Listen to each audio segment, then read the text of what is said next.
সুপ্রিয় শিক্ষার্থী বন্ধুরা, তোমরা কেমন আছো? আশা করি ভালো আছো। এখন তোমাদেরকে আমি নবম দশম শ্রেণীর কৃষি শিক্ষা সম্পর্কে একটু ধারণা দেব। এখন দেখো, কৃষি শিক্ষার কৃষি উপকরণ কি, দ্বিতীয় অধ্যায়, প্রথম পরিচয়, ফসল, বীজ ও বংশ বিস্তার উপকরণ। এখানে ফসল বীজ উৎপাদনের কিছু ধাপ দেওয়া আছে। এখানে এক নম্বর ধাপ হচ্ছে জমি, বীজ জমি নির্বাচন, বীজ জমি পৃথকীকরণ, বীজ সংগ্রহ, বীজের হার নির্ধারণ, নির্ধারিত জমি প্রস্তুতকরণ, বীজ বপন, রোগী পরিচর্যা করে বীজ, অবশেষে বীজ সংগ্রহ। এখন দেখো, তোমাদের বীজ জমি নির্বাচন কিভাবে করবা, জমি কি উপযুক্ত জমি হতে হবে, জমিগুলা কি উর্বর হতে হবে। এখানে বীজ উৎপাদনের জন্য কি জমি উর্বর জমি নির্বাচন করা উচিত।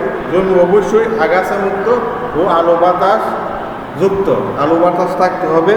নির্ধারিত জমি পরবর্তী বছরে একই জাতের বীজের চাষ না হয়ে থাকলে আরও ভালো, মানে পরবর্তী এক বছর এক ফসল, পরবর্তী বছরে কি আর এক ফসল উৎপাদন করা ভালো। নির্বাচিত জমিতে অন্তত কি 2% জৈব পদার্থ থাকা উচিত।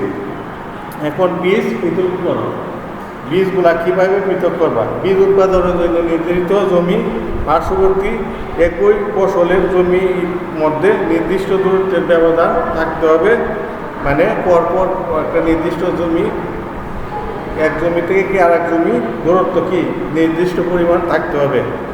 এর উদ্দেশ্য হচ্ছে কাঙ্ক্ষিত শস্য বীজের সাথে যেন অন্য জাতের বীজের সংমিশ্রণ না ঘটে। এখন বীজ সংগ্রহ, বীজ সংগ্রহ কীভাবে করা। বীজ সংগ্রহ বীজ উৎপাদনের একটি গুরুত্বপূর্ণ ধাপ। বীজ উৎপাদনের জন্য অবশ্যই কি প্রত্যাহিত বীজ সংগ্রহ করতে হবে। বীজ সংগ্রহের জন্য নিম্নোক্ত এখন কিছু কিছু উপায়গুলো জেনে রাখা ভালো। যেমন জাতের নাম, বীজ উৎপাদনের নাম ও নম্বর, অন্য জাতের বীজের শতকরা, বীজের অঙ্কুরোদ্গম ক্ষমতা, বীজ কতক্ষণ কি বজাইবে তার ক্ষমতা নির্ভর করে কি বীজের অঙ্কুরোদ ক্ষমতার উপর। বীজের আর্দ্রতা পরে বীজ পরীক্ষার তারিখ। এখন পরবর্তী বীজের হার নির্ধারণ, পরবর্তী 4 নম্বর ধাপ হলো বীজের হার নির্ধারণ। বীজের হার কীভাবে নির্ধারণ করতে হবে। বীজের বিশুদ্ধতা, সজীবতা, অঙ্কুরোদ্গম ক্ষমতা, আকার, বপনের সময়, মাটির উর্বরতা শক্তি এসব বিবেচনা করে হেক্টর প্রতি জীবের হার নির্ধারণ করা হয়। প্রতি হেক্টরে কতটুকু বীজ বপন করতে হবে তার উপর কি বীজের হার নির্ধারণ করা হয়। নির্বাচিত জমি প্রস্তুতকরণ, এখন যে জমিটা আমরা আলো বাতাস যুক্ত, কোলাহল যুক্ত, যাতে পরিবেশ জমির উর্বরতা, এসব জমি নির্বাচনের জন্য কিভাবে প্রস্তুত করতে হবে। এক এক জাতের বীজের জন্য জমির প্রস্তুতি এক এক রকম হতে পারে। যেমন রূপাদানের বীজ উৎপাদন করতে জমি ভালোভাবে কি কর্দমাক্ত করে চাষ করতে হবে, ভালোভাবে কি চাষ দিয়ে দেখি কর্দমাক্ত করতে হবে। আবার গমের বেলায় জমি শুকনো অবস্থায় 4 থেকে 5 বার চাষ করে পরিপাটি করতে হবে। সার প্রয়োগের মাত্র এক এক বীজের জন্য কি এক এক রকম হতে হবে। বীজ বপন, এখন বীজ বপন কিভাবে করা হবে। নির্ধারিত ফসলের বীজ উপযুক্ত সারিতে বপন করতে হবে।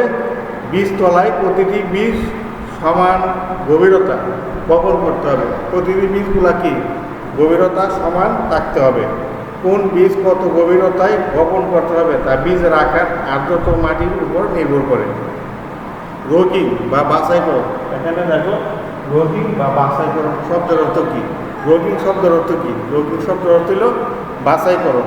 আমরা যে ফসলের চাষ করা হয়, ফসলের গাছের সাথে অন্য জাতের গাছ গজায় কিংবা আগাছা যুক্ত গাছ গজায়, এগুলা সরিয়ে ফেলার নাম হইল রোগিং।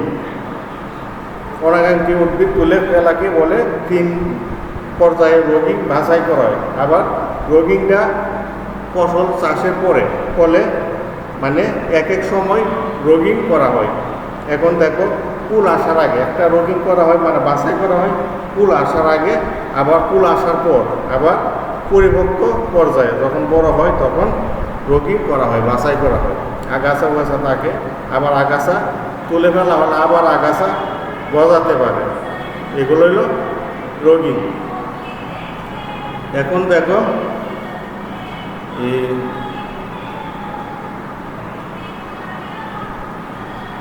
পরিচর্যা, অবশেষে পরিচর্যা বীজের উৎপাদনের জন্য খুব বেশি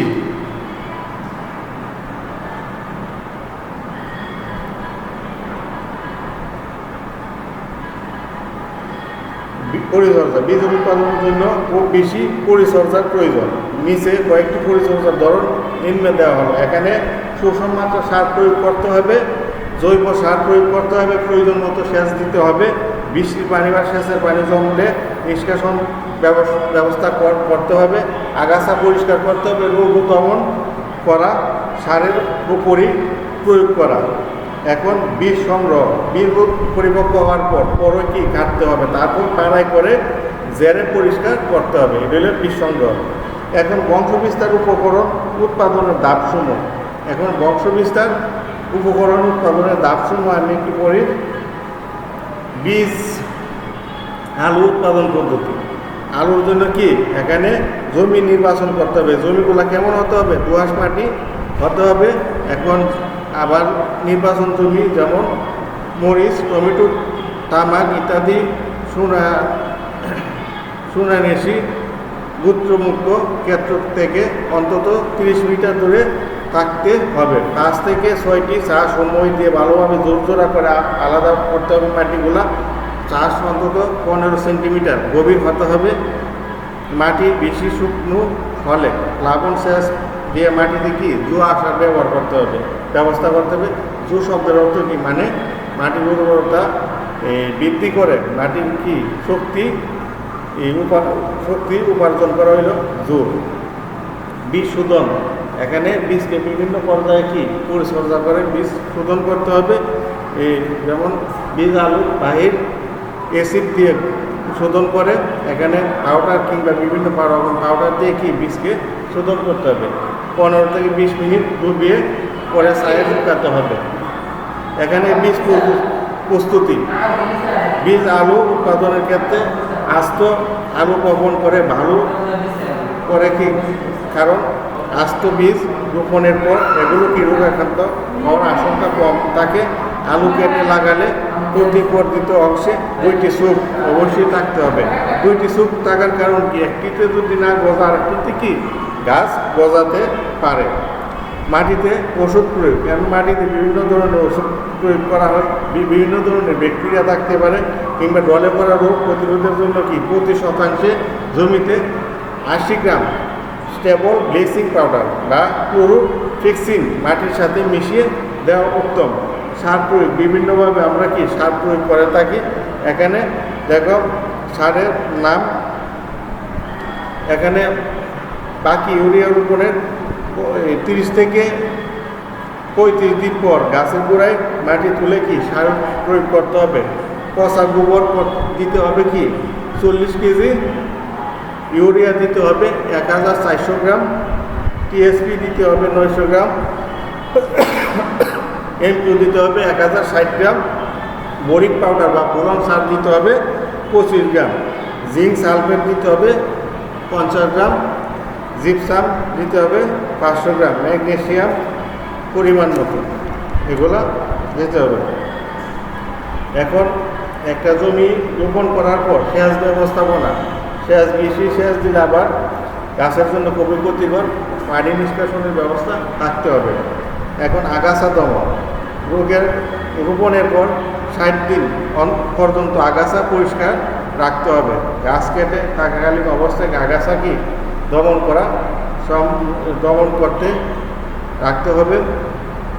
বতুয়া জাতের আগাছা, যা ভাইরাল রোগের বিকল্প বাহন হিসেবে কি কাজ করে, অবশ্যই নির্মূল করে ফেলতে হবে।